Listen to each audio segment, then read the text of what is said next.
Are you a harmonium player? Who is? Who in this room is a harmonium player? Anybody? You? You know a little bit. Would you like some service? When we're done, get the harmonium, put the harmonium away because we're going to need the space. No, you can sit where you are. When we're done, grab the harmonium and start kirtan. Your friend likes mridanga, right? Okay. You two, and then somebody play cartels and end with kirtan. That's the service. It's a nice service, right? Good. Phew. Hare Krishna.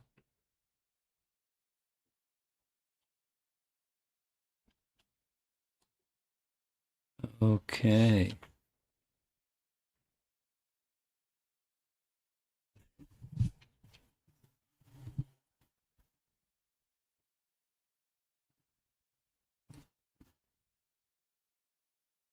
What would you like? Just checking. Okay, audible.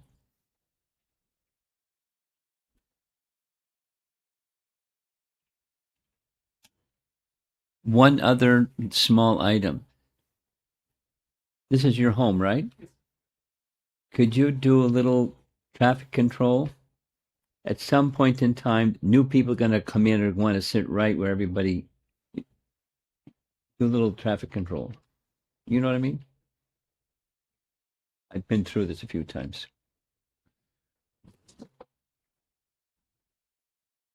See this big open space over here? Can everybody shift over to that big open space over there? Because people are going to come in and they'll have to step over you or something like that to get over to where the empty space is. Keep moving, keep moving, keep moving. Our senior citizens that need chairs, you can sit wherever you want.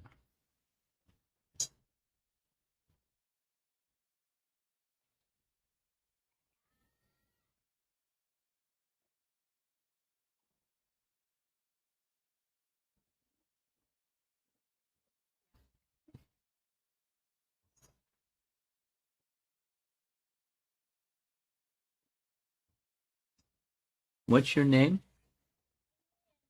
Anil? Anirudh. Are you mischievous? A little bit? Okay. During class, if you start getting this little itch to be mischievous, don't sit right there and do it. Find a nice place to go be mischievous and not right in the front row, okay? Deal? You sure? Okay. Let's see how it goes. Anirudh. So let us offer pranam mantras to Srila Prabhupada and then we'll begin.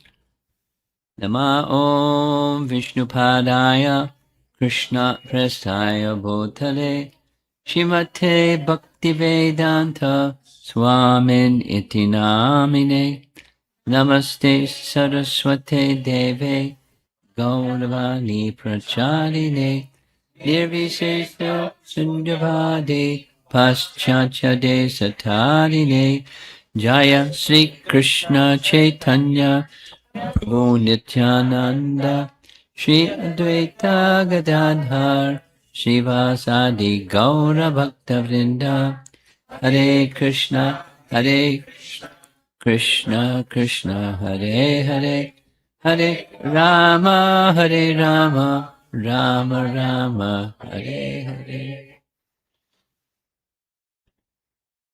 A little sharing. Just before coming here, I just completed a 2-hour class discussing the same topic, English Chinese, as yesterday.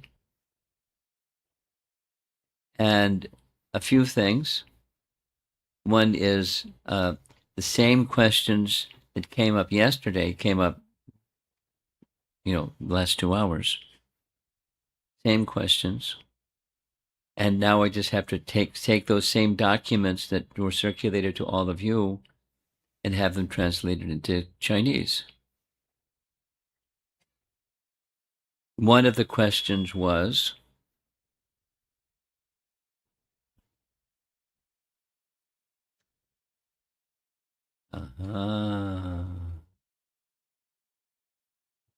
okay. One of the questions was, Baladev was trained both in Madhva's line and Lord Chaitanya's line. What are the differences? Are there differences? What are those differences between the two? So Baladev Vidyabhusan, the answer is document you should have received, but it came up today. He was well trained in both schools. And so in his commentary on Tattva Sandarbha, there's one short paragraph where he identifies the primary, there's smaller, but primary distinctions between the teachings of Madhva and the teachings of Lord Chaitanya. So it's a nice topic to know. We're going to do some traffic control. If you're not going to do it, I'm going to do it. Because people come in late and they need a place to sit. If you sit right there, they're going to sit on your lap. So you got to, like move in as if the place is crowded. Thank you. I've got a microphone. I can.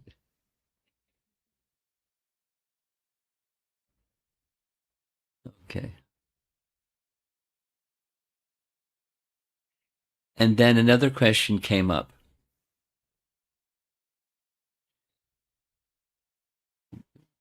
Part of it was your question. What were according to Baladev, he expressed to the Ramanadis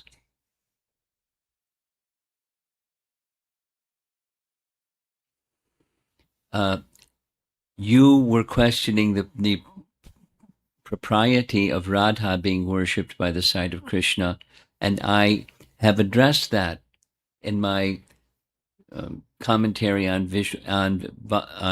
Vedanta Sutra, verses 40 through 42. So they asked, what was it that he said? So you should have received that little PDF of what he said, what he wrote. And there's an additional reference that you should have received. It's also where Radha's name is mentioned by name in one of those references in 42. And then elsewhere, Radha is specifically identified as the Shakti of the Shaktiman, the potency of the original, the supreme, potent. And then you all asked a question yesterday, which I've been researching, and I don't have the definitive answer yet. One question came up yesterday. This is a review from yesterday. What was it that caused the Ramanadis to splinter from the they call the north and the south divisions of Sri Sampradaya? And I gave a guess, and I found something which I'm asking a scholar in Sri Sampradaya to verify. But it is more or less what I said. There's a teaching, many of you know, in Ramayana, where Lord Ramachandra gives shelter to Vibhishana. Yes? Yes.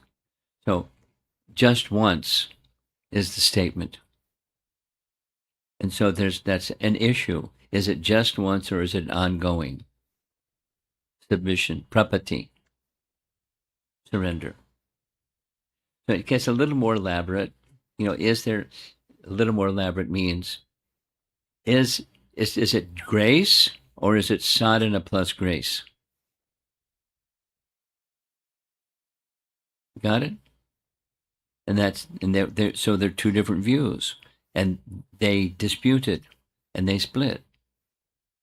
And some, not all, some, it's in this BTG article, some of them migrated north and settled in the Gulta Valley, or the region where the Singh, the kingdom that was a Vaishnava kingdom, where they were powerful and able to withstand the Mughals, the Muslim rulers that were also powerful. So the Sri Vaishnava, the Ramanadis, took shelter under a suitable king, where they would be protected and provided for, as Brahmanas are to be given nice treatment by the Kshatriyas. And that was the issue. That precipitated the issue when Govindaji moved into the area. And that then came the four. So another comment, this is just a sharing in addition to the review of what we did yesterday. Spending that same time on the same topic and, bilingual, I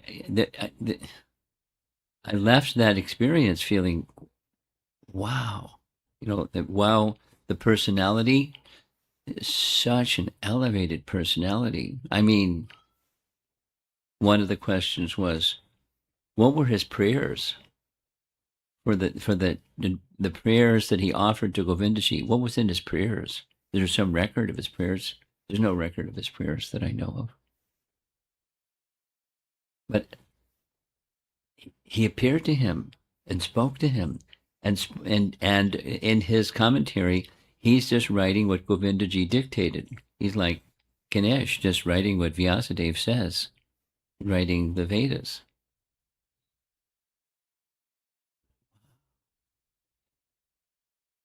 Very, very elevated. And so I was ending that session feeling, purified. The purification of meditating more deeply than just one day. That second day, squeaky clean, and then moving, getting in the car and coming to do the next one. And we'll hear she is very different personality. Besides, she's in a woman's body. Her personality type is very, very different. Baladev was born in a merchant family. She was born in a king's family. She was a princess. And left it all.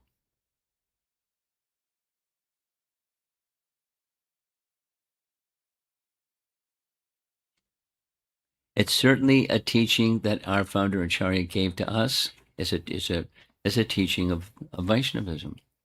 To be ready. Just today, I was hearing this narration of Srila Prabhupada made a visit to South America. His first stop was Mexico City. The next stop was Caracas. And then he went there to Miami. And when he went to Miami, the place where they had him stay, there was a painting which Prabhupada said, I like this painting very much. And he went into a whole monologue with Shrutakirti about what was in the painting. It was Krishna and Arjuna. And Krishna, it was the painting of Krishna Arjuna dropping his bow. And then Krishna speaking to him, what Arjuna wanted and what Krishna wanted, and Arjuna accepted. And, the dialogue was attachment to the temporary, because that was exactly what Shrutakirti was going through, because he was a young married man with a newborn son and his wife who was left behind in Honolulu. And he was feeling, feelings about all of that. So Prabhupada was speaking from the painting.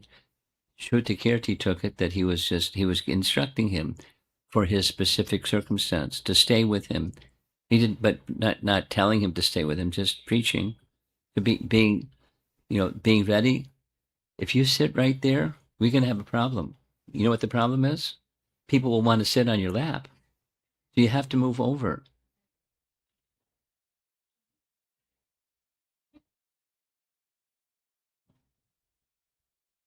It's okay. You can sit on her lap, but you don't want other people to sitting on her lap. Okay.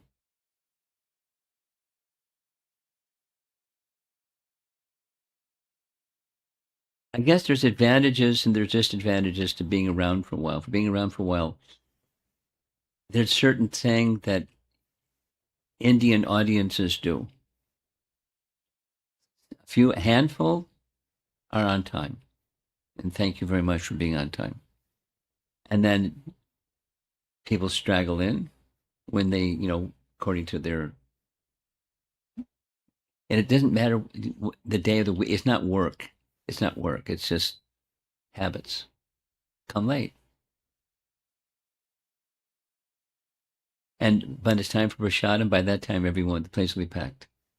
So this traffic control is just to help. All right, so Gangamata. We'll hear a little bit about her life. And from the get-go, she was a very elevated personality. She was the daughter of a king, and as a young girl, the daughter of a king, he wanted her to marry.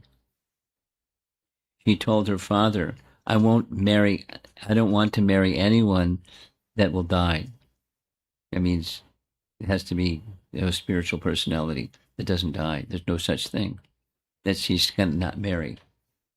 And the father understood what that meant. And he didn't have a male heir to the throne, and he died brokenhearted. And so did his queen, his wife. And so Gangamata was then Sachi. She took over the kingdom, set it up, and she was capable. He set it up in such a way that everything, the whole system structure was in place, and she left and went to holy places on pilgrimage as a young unmarried lady. And we'll hear more about her life as we go forward. But she ended up in Vrindavan and residing by the side of Radhakund with her aunt Vishnupriya, Lakshmi Priya, who chanted 3 times 64 rounds every day. She was on a par with Haridas Thakur, and Bhakti Siddhanta did the same thing. So she was in the fast lane. This is the place where she established a Chaitanya Gadadhar temple, and Gadadhar because her Diksha Guru was a grand disciple of Gadadhar Pandit.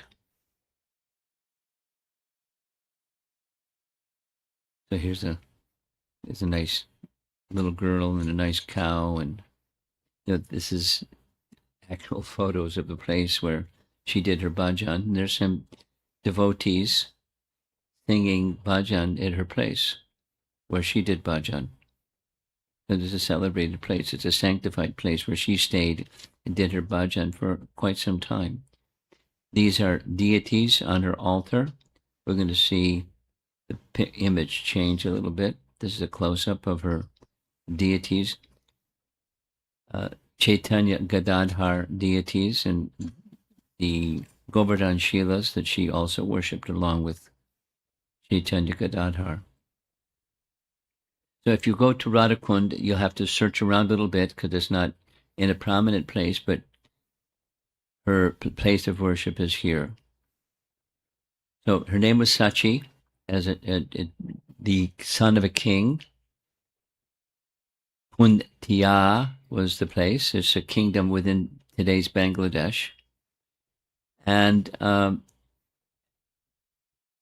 qualities, she was very beautiful young girl, and she was very chaste and shy, and was very inclined to study, deeply study. Her qualities were her. She was gentle and very polite. She had all good, virtuous qualities as a young girl, a young lady. But she didn't want to marry anyone who was subject to death. Was just a nice way of saying I don't want to marry. The king died without a male heir. Sachi took the throne, trained assistants, left for Puri. All the way from Bangladesh to Puri, a single woman. Very attractive single woman. After having darshan of Jagannath for some days, she became inspired to go to Vrindavan. And when she was in Vrindavan, she met the person who would become her Diksha Guru, Haridas Pandit. Here's a little line. So there's a reason why it's Chaitanya Gadadhar deities.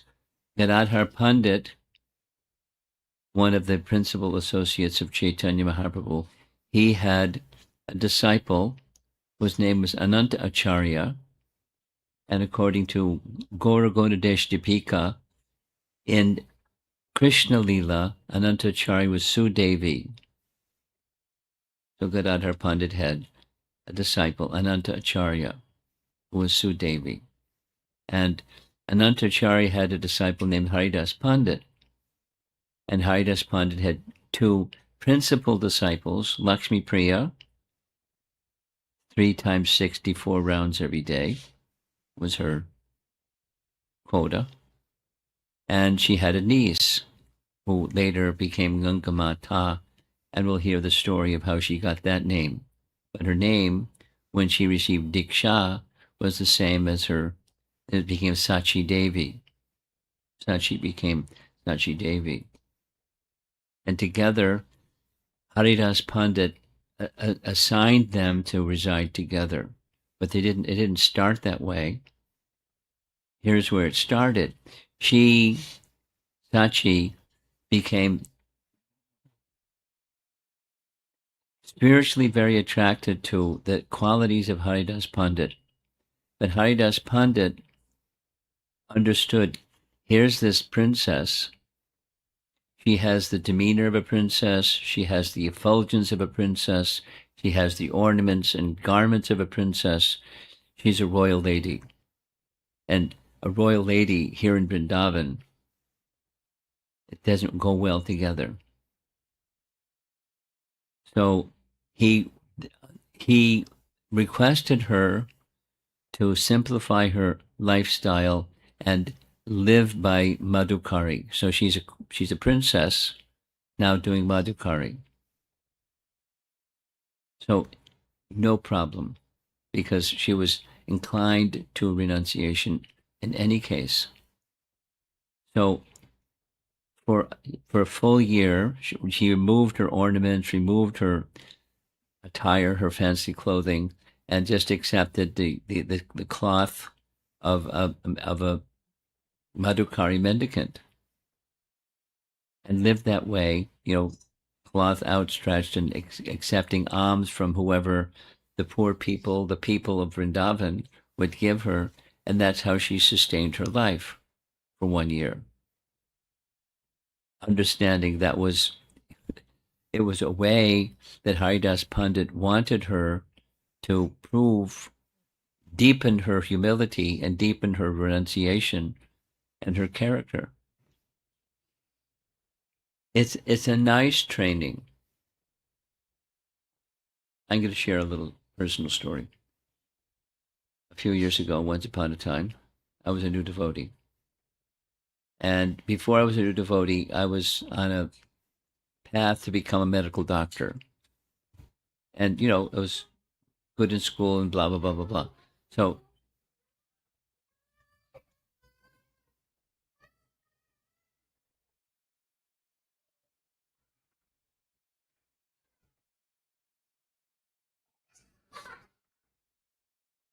Anirudh, that wasn't you. You're just sitting there very peacefully with your coloring utensils, and you're being a good boy. Let's see how long it lasts.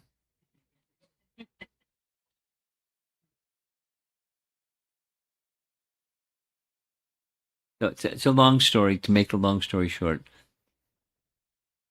I decided certain events happened, and I decided with gratitude, inspired by gratitude, I wanted to give back to Prabhupada for what he had given me, which was a, some degree, a modest degree of attachment to Krishna and a modest degree of detachment from becoming a doctor and, the worldly life. Touch. So I felt my life had changed by being in as a recipient of mercy from Srila Prabhupada. It was very clear, and I wanted to do something for him as an expression of gratitude. So I thought, didn't take too long, the best way is to assist him in his mission. At least, I'm a young man and I can do something to assist him in his mission. So, but his mission included establishing temples. So I decided, let me go to the Boston temple because Boston was a city that I had joined when I was looking for graduate schools from undergraduate standard. Boston's a good place for graduate schools. And when I went there, I went to the Boston Temple, and it was a very fantastic experience without all the details. There's details. So that was the place. I left. So where I went to school, if you know a little bit about geography in the Northeast USA, I was in the farthest western part of the state of New York, Buffalo, New York. That's where I went to school.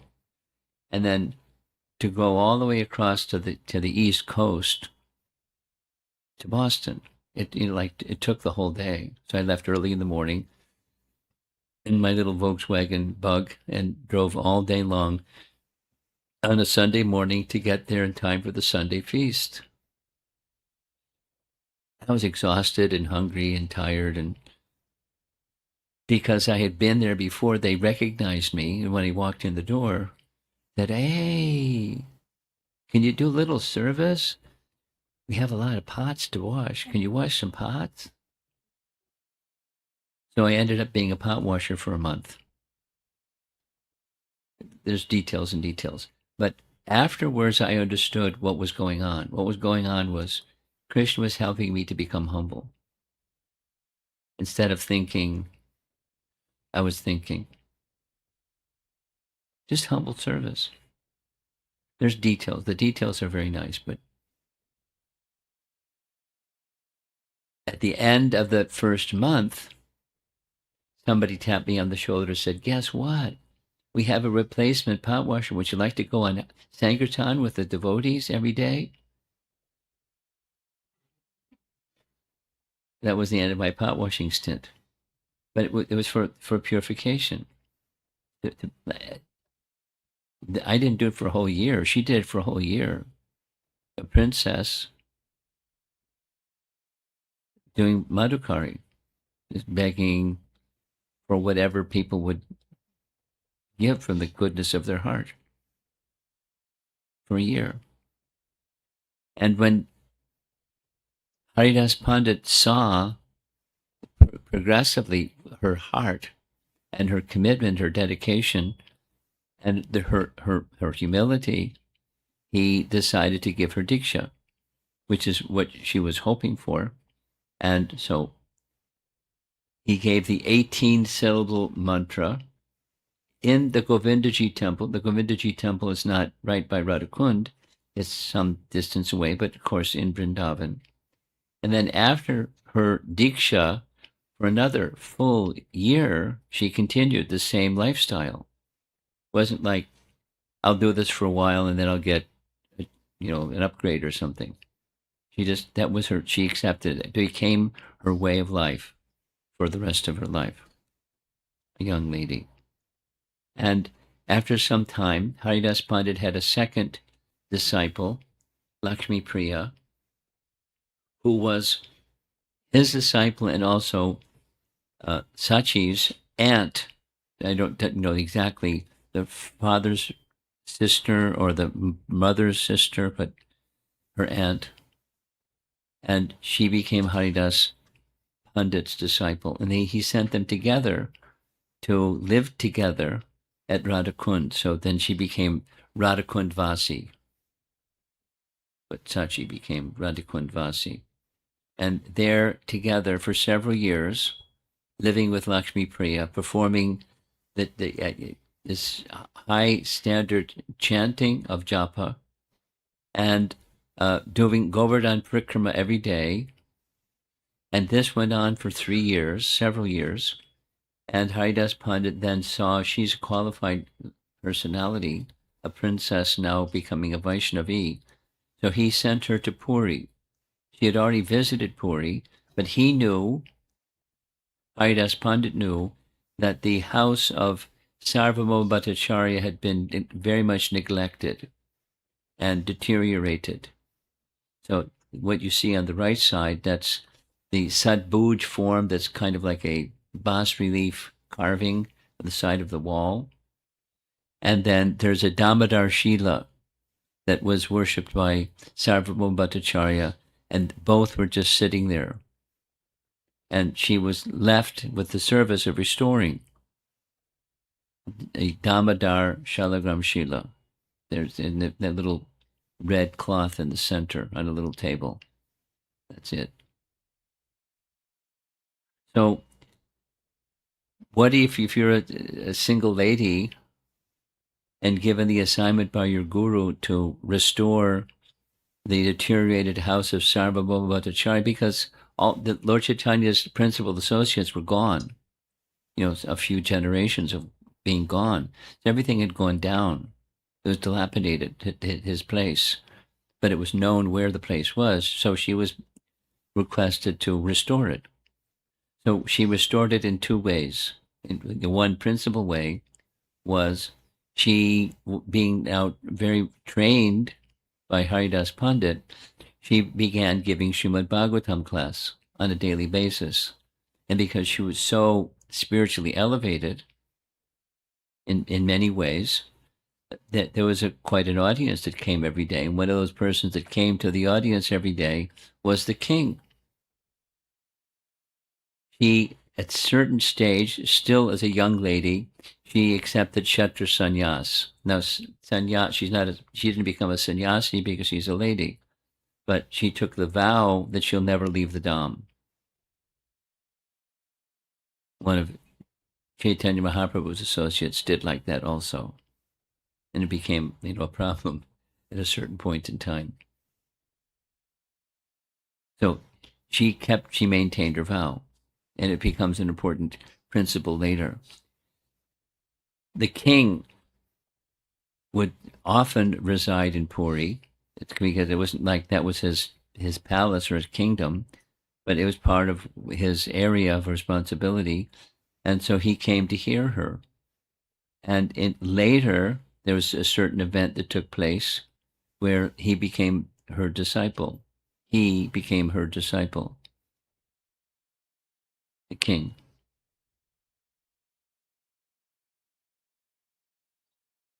Here's some of the details. One of the places when you visit Jagannath Puri, you'll see is this Sweta Ganga, it's called. It's a little pond. And the history of this Sweta Ganga is some long time ago, there was a king who was very devoted to Jagannath, and he was making offerings to Jagannath. But then he read some of the scriptures that described how the deities were worshipped with so many offerings. Then he had like not a dream, but a vision of the many, many, many, many, many offerings being offered to Lord Jagannath. and Lord Jagannath was enjoying the offerings that were offered to him. And so the king, from this vision, had a degree of sadness. Yet what I'm doing is so ridiculously insignificant. So he felt badly. Then he had a second dream. The second dream was Lord Jagannath, in his dream or vision, was licking his fingers as he was eating the offerings offered by the king, Sweta, and saying to the king, "Oh, this is so enjoyable." So he was gifted with that second vision and felt ecstasy. And it's said that the king, in honor of this revelation, created a pond, this Sweta Ganga pond, and at the end of his life, he achieved liberation. So along the side of the Sweta Ganga, this pond, there's a nice deity of Krishna, and the worship is still going on today, not very nicely. So there's some connection between Sachi and this pond. So the connection was because she had taken Kshetra Sannyas.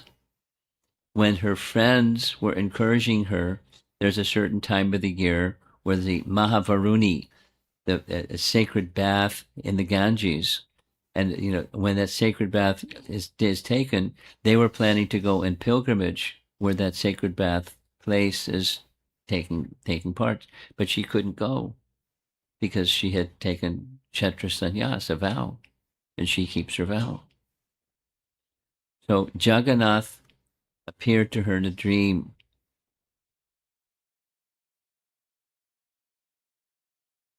And the dream, in this dream, he Jagannath said, "Sachi, on the very day of this sacred bath, you should bathe in the Sweta Ganga.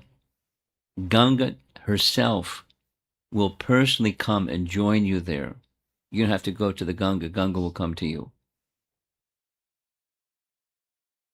So she did what Jagannath said in the dream, and at midnight, when this Varuni Snan is takes place, and thousands and thousands and thousands of people pile into the Ganga, and I don't know how people don't drown because it's really a scene. But anyway, she went into the Sweta Ganga, and then suddenly, here's what happened. She had a vision of Ganga herself. She was carried away in a strong river current, which came from nowhere, and suddenly she found herself inside the Jagannath temple. She could see herself bathing. This is the Varuni Snan. She could see herself bathing in the midst of her friends from Jagannath Puri. And there was a big noise, just like the crowd in Mahavaruni. And there was such a noise in the temple room that the guards heard this noise in the temple room in the middle of the night. So they came, and when they came, they didn't see anybody except Sachi. And they thought, she's trying to steal from the deity. There's valuables for the deity, so they called the constables. The constables locked her up and put her in jail. And she's just chanting Hare Krishna in jail. Then Lord Jagannath appeared in the dream of the king. Immediately, "Go release Sachi. I personally caused the Ganga to flow from my own foot." It was this that brought her into the temple, so she could take bath on this auspicious day, and instructed, take Diksha from her. So this is the king who was reported by the constables that she was in the temple room in the middle of the night trying to steal from the deity. So he had her arrested, and Jagannath personally chastised him. So he came to her the next day, released her from jail, and fell at her feet and said what Jagannath said. and I should seek your apology and take diksha from you. So she didn't want to do that. There not only him, but so many others that were in his entourage. So there's two different reports. One is she only initiated him. Another is she gave shelter to a number of persons. But when it came time for Diksha, he wanted to offer her some land. But she's already been doing Madhukari for years. She has this way of life that's just bare necessities only, thank you. So what she said was, as mantra Diksha, as Diksha, you can bring some prasad from Lord Jagannath every day, because she's off there in Sarvabhauma Bhattacharya's house, having it restored, because she would receive some money, but only for that service purpose only, and not for something else. Because she was so renounced. So 2 pots of Mahaprasadam, 1 pot of vegetables, 1 piece of cloth, which she then would distribute to people that didn't have cloth, and 160 small conch shells. Now they're by the sea, so conch shells are abundantly available, but that was a kind of commodity like rupees or dollars or pennies or pence or something, just currency. So it is said to this very day, it's still going on from her time. Every day at the house of Sarvabhauma Bhattacharya, these same artyams are brought every day. Now, because she was who she was, there were persons who wanted shelter from her. One person in particular is mentioned in her biography. It was a Smarta Brahmin, Manidhar Sharma. So she gave a diksha to him, after evaluating and purifying and so forth and so on. So there's the king, and there's Manidhar Sharma, doesn't give initiated names. Then a very interesting event took place. In Jaipur, there was a Brahmana named Chandra Sharma had worshipped a deity of Rasika Rai. We're going to see Rasika Roy's photograph, very attractive deity. In Chandra Sharma's dream, Jagannath appeared and scolded him. The service of Rasika Roy, who is present in your house, is not being conducted properly. You should bring him here to Shri Kshetra and deliver him to Shri Gangamata. So by now, because this water came from Sweta Ganga, she's no longer just Sachi, she's Gangamata, Goswamini, Sachi.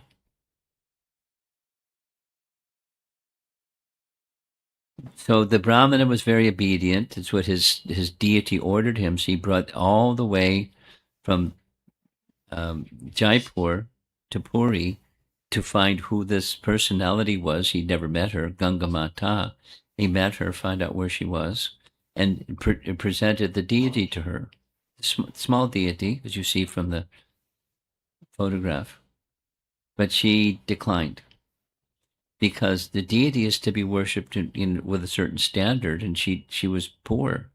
He wasn't about to become a rich resident of Puri, so she declined.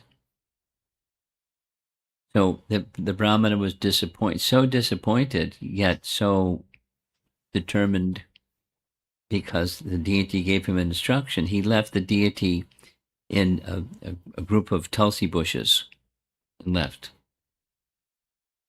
Later, doesn't say how much later, the deity, Rasika Roy, appeared to Gangamata in a dream and instructed her, I want to be worshipped by you. So she did. She found where the deity was. She brought the deity into her home. She had a big festival in honor of the deity. And as she was devoted to the order of Haridas Pandit, she was devoted to her deity because on the deity's order. So this is her temple in Jagannath Puri. As you see on the our left side, there is a murti of a figurine of Gangamata. And then in the dark recesses in the back, that's where the altar is. And here's a close-up of what's inside the altar. There, he had a number of deities. And if you look closely, Rasika Roy is the bluish colored deity in the front. And then there's multiple other deities. We'll introduce you to those multiple other deities in a moment. She spent, according to her biography, 12 hours a day serving the deity in royal manner, and the rest of her deities also. In Chaitanya Charitamrita, the history is described a little differently. Here's what Chaitanya Charitamrita says. Gangamata brought the deity of Rasika Roy from Krishna Mishra of Jaipur and installed him in the house of Sarvabhauma Bhattacharya, Sarvabhauma in Jagannath Puri. So there's a much larger image of the deity. And it was a different account, but that's okay. The deity was entrusted to her. When she departed the world, she was 121 years old. She lived her life very, very frugally and austerely and so forth. She left the deities in care of a disciple named Damodar. There's another account that says his name was Vanamali Das. Others predominantly is Damodar Das. Detail. And here's the names of these 5 deities that are still present. Radha Rasikarai, Radha Shamasundara, Radha Madan Mohan, Radha Vinod, and Radharaman. So she liked Radha Krishna very much. And still to this day, the deity, the Damodar Shila of Sarvabhauma Bhattacharya, and the back is a dancing figure of Mahaprabhu and a Gopal deity present on the altar. 121 years old. That's the end of her life story. This is her appearance day, and it's an appropriate Vaishnava behavior or function or activity to honor these great personalities on their appearance and disappearance days. It's as good as glorifying Krishna and Krishna's pastimes to hear the activities of these personalities, because their lives were guided 100% by pure bhakti. So we certainly can say she's a pure devotee. She was a pure devotee. She was an intimate associate of the personality of Godhead, of Lord Jagannath, and her spiritual master, Haridas Pandit, and the line of disciplic succession, etc. So for the time that she was in Radhakund, she was a worshipper of Lord Chaitanya, but a worshipper also of Gadadhar. So Gadadhar, Chaitanya temple, or deities, because of that line from Haridas Pandit. Some of you may know that certainly in ISKCON, Prabhupada gave us Gaurnitai to worship in the mode of preaching, because that's what Lord Nityananda was engaged in, to propagate the chanting of the holy name, to assist him in the Yuga Dharma. And Bhaktivinoda Thakur, different than Bhaktisiddhanta and Srila Prabhupada, he also had similar deities, Chaitanya, Gadadhar.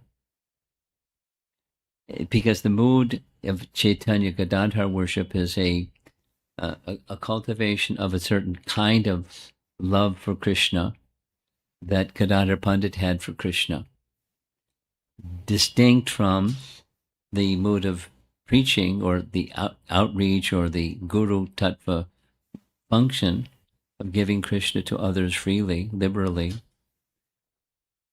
That's what Prabhupada encouraged us in. This other is also a bona fide and standard type of worship. That's a type of worship that Gangamata Goswamini did during her earlier days.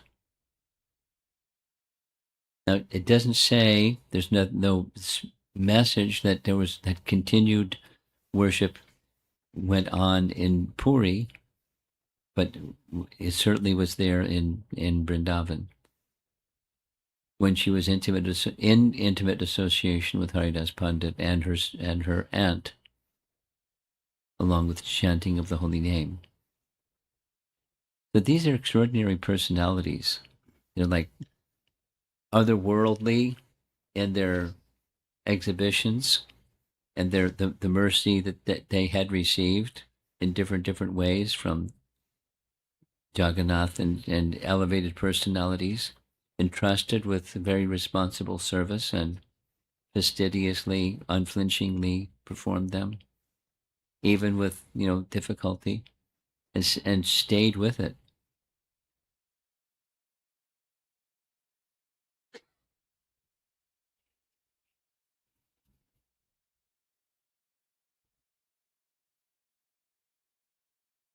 I'm pausing on the stayed with it part because um, I think it was in Naperville, but it was one place where I was, and gave a presentation on something that in two of the biographies about Prabhupada, one was Shrutikirti's, another was Burijan's, and both wrote in their biography about Prabhupada that he particularly appreciated when a devotee was steady despite difficulties in their service. And sometimes Prabhupada, openly reprimand a devotee for being unsteady. Not to get something from them, but to train them in Krishna consciousness, because pleasing Krishna, a part of pleasing Krishna is steadiness in service. Now, steadiness in service doesn't mean you only do one thing for the rest of your life and that's it.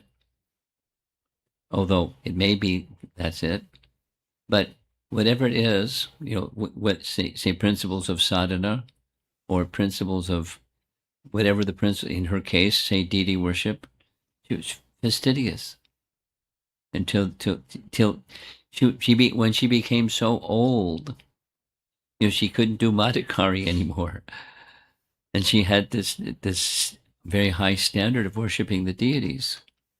So it was difficult. Her biography describes at the end she was praying to Krishna, "Please take me." 121 years old. It wasn't suicidal. It was just this body isn't.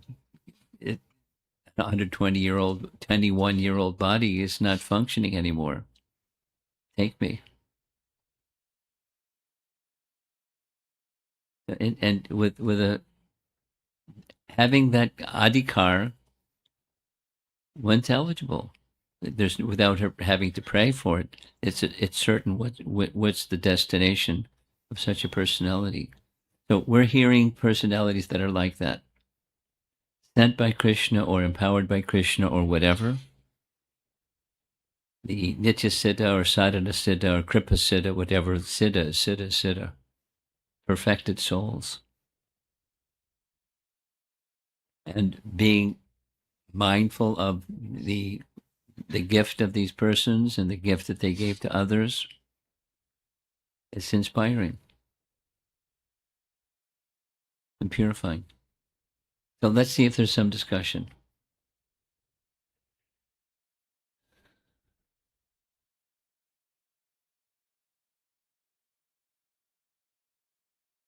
Yeah. Hare Krishna Maharaj. The title of Goswami was conferred after her disappearance from the planet or while she was. The Goswamini part? Yes. It's just nomenclature. I don't know when. And Biography doesn't say when. Before or after. are we supposed to look at her similar to how 6 Goswamis are looked at? Is that the right mood of? Yeah. I mean, she's in a female body, but she exhibited bhakti qualifications that were superlative, like they did. She wasn't the author and compiler of literature. That wasn't the assignment she was given. The 6 Goswamis were given, and she was given another assignment, but she did that assignment like anything. Second part, a lot of the great personalities, they have in the literature it's said that in past they were like this person, that person. Is there any mention of like who she was in the, because she got so much mercy that Bhagwan is coming directly in her dreams? And There's one can 2 plus 2 usually equals 4. So probably the what she was like from her childhood was from something before, but I didn't find anything. I searched. There may be something, but I didn't find something that says previously da da da da da. The backstory was, but there's a backstory for sure.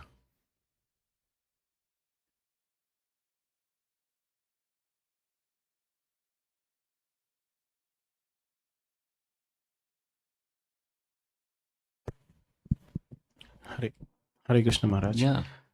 Good to hear about 2 great personalities yesterday and today. Yeah. And a couple of takeaways from today's session. Especially you did mention about humility aspect of Gangamata. Yeah. And I mean, being a princess doing Madhukari, I mean, represents her humility. And the second quality which I got from this is like DD Seva. And I have one curiosity question. One slide I did see that she received an 18 syllable diksha. Yeah. So she's part of the Gaudiya Vaishnava Yes. tradition, but we get 32 syllable. There might be multiple mantras that can be received. There's a reason why saying 18 syllables and 12 syllables and other syllables is they don't say the mantra. So if you're asking me to say the mantra, I'm not going to do it.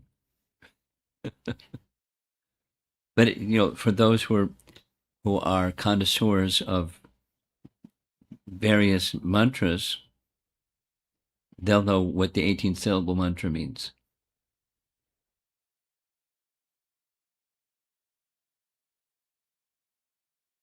Sure, Maharaj. Thank you.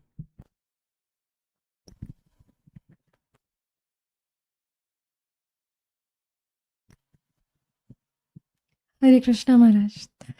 Thank you for sharing about such a great personality.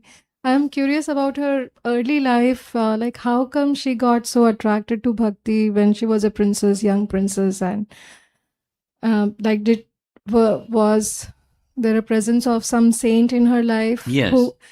And is that the same Haridas, like Pandit, who she took diksha from? Like, how did she find him?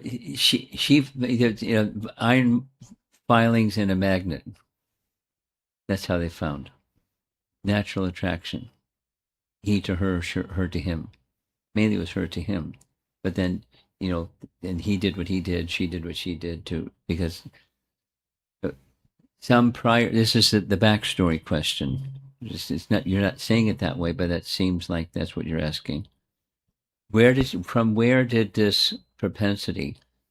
So, from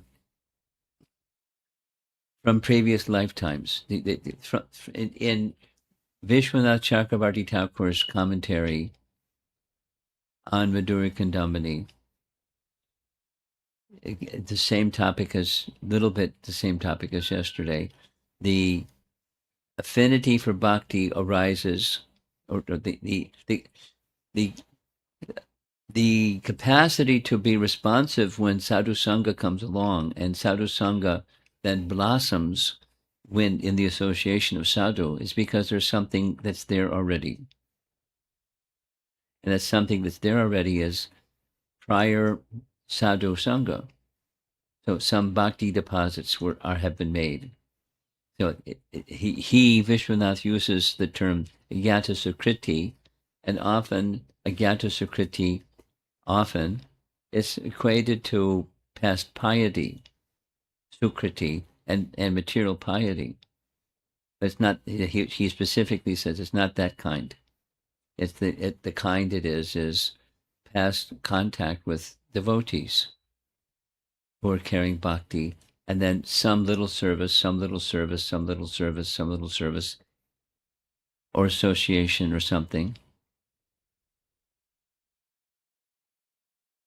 And we as Majjhima Bhaktas have an important function to play in the affairs of the universe, and that is distribute seeds of bhakti. We're enjoined to do so, and by our doing so, there's no prejudice or partiality on Krishna's part that he gives to some and not to others, because that's a concern. Philosophically at least, is Krishna partial? To some he gives, to some he doesn't give. So the Madhyama gives to some and not to others. Then to the degree to which, back to the Sachi topic, where does she get this propensity? The backstory. Some association with bhakti, so that the bhakti attraction is natural. I don't want to be married to anyone that will die.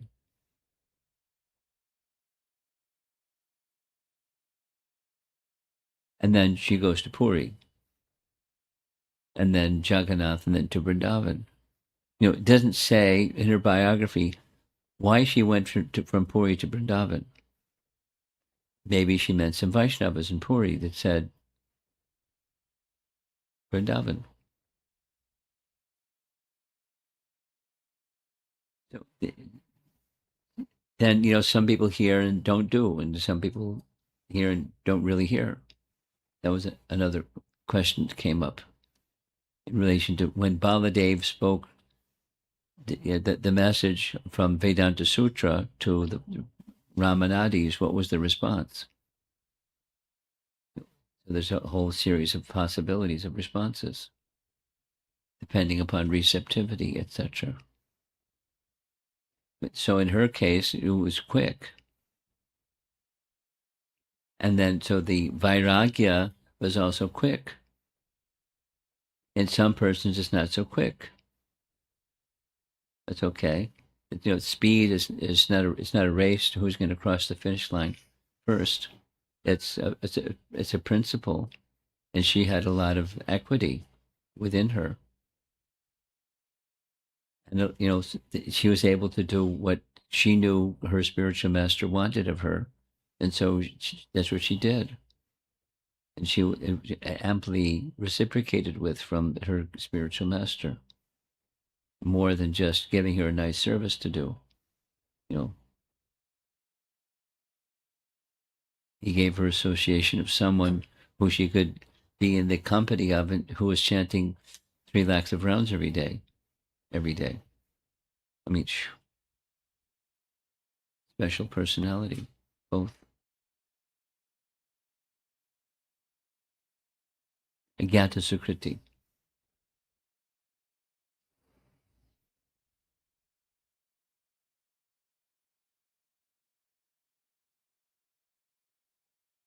Anything else? Okay.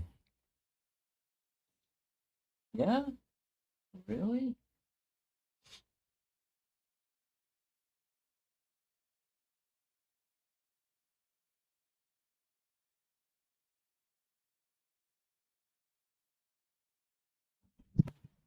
Now you're on.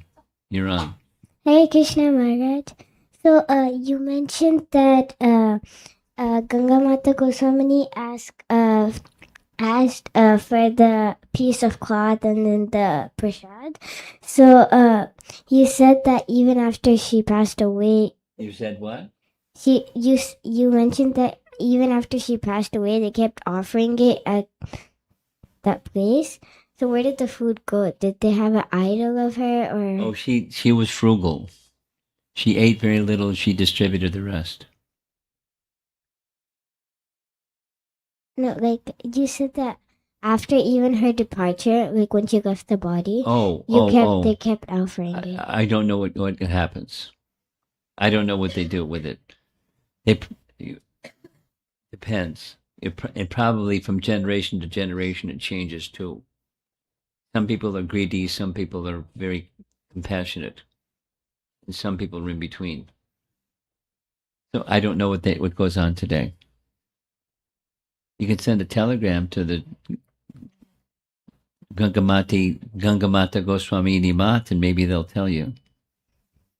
Or visit the place. Check them out. They may not tell you the truth. I don't know what they do.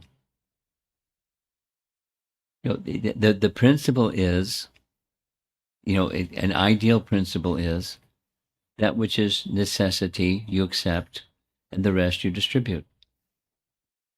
So that at the end of the day, there's nothing, because tomorrow is another day. So that tomorrow comes the same what you see in that photograph. It's a photograph of what comes every day. And then depending on who's on the receiving end, accept what is necessity and distribute the rest. That's ideal. Okay? Okay. We'll end. And tomorrow is going to be an interesting day. You know what tomorrow is, right? No, but the whole day is Andavanir Jalikadasi. And some people go, oh no. And some people go, oh great. So let's see what happens with all of you or each of you tomorrow. And then we'll have a class in the evening. That's another. It's a very different topic, but a very nice topic. Okay. Srila Prabhupada ki jai.